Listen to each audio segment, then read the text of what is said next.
কুয়ে নদীর বাঁধ ভাঙল, জলমগ্ন খাঁপুরের বিস্তীর্ণ এলাকা। ইরিগেশন দফতরের বিরুদ্ধে গাফিলতির অভিযোগ গ্রামবাসীদের। বাঁধ ভেঙে বিপত্তি কুয়ে নদীতে। লাভপুর ব্লকের ঠিবা অঞ্চলের খাঁপুর এলাকায় কুয়ে নদীর বাঁধ ভেঙে প্লাবিত হয়েছে বিস্তীর্ণ গ্রামাঞ্চল।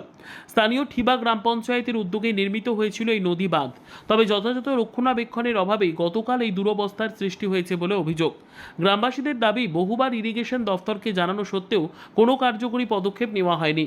বাঁধ ভেঙে যাওয়ায় ধান ও সবজি চাষের জমি জলের তলায় চলে গেছে।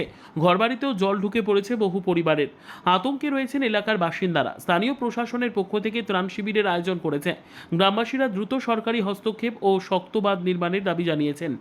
লাভপুর থেকে কার্তিক ভান্ডারীর রিপোর্ট, সোনারবঙ্গ নিউজ। বাঁধটা ভেঙেছে ধরুন গত পরশু দিন থেকে ভয়াবহ রূপ নিয়েছে। গত বছর থেকে সামান্য ভেঙেছিল, তা আমরা বারবার পঞ্চায়েতকে জানানোর পর ওরা তো ইরিগেশনের হাতে তুলে দিতে বলছে।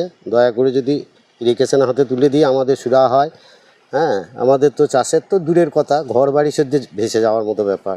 স্কুল কলেজ ছেলে বাড়ি থেকেই বেরোতে পারছে না। রুগীরা যদি কোনো অসুস্থ হয় তাকে নিয়ে যাওয়ার কোনো ব্যবস্থা নাই।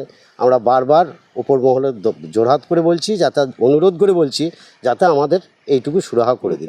গ্রাম জলমগ্ন আছে আমাদের মোটামুটি এখন 10খানা মতো গ্রাম জলমগ্ন। হরিপুর, জয়চাঁদপুর, চতুর্ভুজপুর, মামুদপুর, জাবনা, কাঁদরকুলো, বলরামপুর, মিরিটি, মামুদপুর, বিস্তীর্ণ এলাকা আমাদের জলমগ্ন। হ্যাঁ, এবার দয়া করে যদি ওপর আমাদের তো কোনো হাত নাই, যদি উপর মহল থেকে দয়া করে কিছু একটা সুরাহা করে দেয়, অন্তত বেঁচে থাকার জন্য লড়াই, আর কিছু তো না। প্রতি বছরই তো দেখা যায় কুয়ে নদীর বাঁধ ভাঙে এবং সেভাবে তো আমরা মনে হয় আতঙ্কিত থাকেন। আতঙ্কিত শুধু এই না, সাপ ব্যাং মানুষ তো সেই কী বলবো, সে জীবন নিয়ে টানাটানি, হ্যাঁ, যুদ্ধ করে বেঁচে থাকা। প্রতি বছরই এই সুরাহা। কিন্তু যাই হোক, এবছর যা অবস্থা হয়েছে, এবছর তো ধরুন একদম নদীর তলা করে জল বার করে দিয়ে একদম গ্রামে জল ঢুকে গেছে। হ্যাঁ, বাঁধ আমাদের এই যে জলটা এলো, এই জলটা প্রথমে বাঁধ একটু ভাঙা ছিল গত বছর থেকে, এবং আমরা বারবার ইরিগেশন দপ্তর, আমাদের ব্যারেজ আছে ওখানে ওনারা আসেন, যখন ওখানে বাঁধ দেয়, আমরা তখন বলেছিলাম ওখানে একটা ছোটোখাটো বাঁধ ভেঙে আছে, আপনারা একটু নজর দেন। তা ওদের একটাই বক্তব্য যে আমাদের অতদূর পর্যন্ত আমাদের কোনো সাংশন নেই, আমরা অতদূর পর্যন্ত বাঁধ করতে পারবো না, আপনারা পঞ্চায়েত সমিতি বা পঞ্চায়েত থেকে যোগাযোগ করুন। আমরা সেই অনুযায়ী আমরা পঞ্চায়েতকে বা পঞ্চায়েত সমিতিকে জানিয়েছি, এবং আমাদের সাইনদা আছেন, উনি চেষ্টা খুবই করেছেন, এবং উনি বলেছেন যে এক কাজ করো, তাহলে তোমরা একটা দরখাস্ত লিখে পঞ্চায়েতে বা পঞ্চায়েত সমিতিতে দিয়ে বা জেলা পরিষদে দিয়েছো। আমরা সেই মতো করেছি, কিন্তু ইরিগেশনকে আমরা বারবার বলছি যে আপনারা অন্তত যে ভাঙনটুক আছে আপনারা একবার দেখুন, আপনারা একবার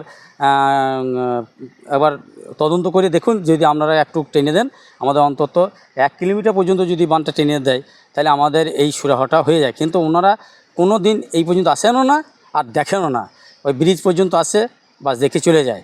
আজকে এই বাঁধটা আজকে তার 3-4 গুণ ভেঙে গেছে, এবং এই পুরো মাঠ এবং আমাদের গ্রাম প্লাস কোনো পুকুর আজ বাদ নাই। আজকে মানুষ গ্রাম জলমগ্ন হয় এখানে ধরুন আমাদের খাঁপুর, জামনা, ধ্রুবপাটি, জয়চাঁদপুর, চতুর্ভুজপুর, কাঁদরকুলো, বলরামপুর, মিরাটি এবং কেমপুর, মামুদপুর, যতটা দেখছেন বিস্তীর্ণ এলাকা, এই ভাঙনে আজকে কোনো চাষির ফসল তো দূরের কথা, কোনো পুকুর নেই।